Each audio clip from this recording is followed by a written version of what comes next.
Yani o vakti hem Rus, hem KGB, hem milise, hamısı bir taraftan beni naşımat ediyor. Ben onunla böyle milletimi korudum. Sizi de korudum. Elif. Geldim geldim. Bir gün bakalım. Budur mu benim umudum?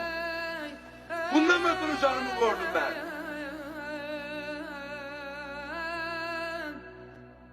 Vətənimdir, vətənimdir, vətənim.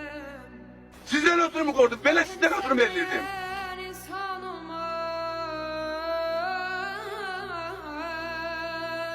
Ay aman. Vətəni sevməyən insan olmaz. Olsa Hayata bir defa gelirsiniz. İnsan bir defa gelir, bir defa da ölecek. Bir tamiz adı var. Bir de mühennet, namert adı var. Hasını götürürsünüz, onu götürün.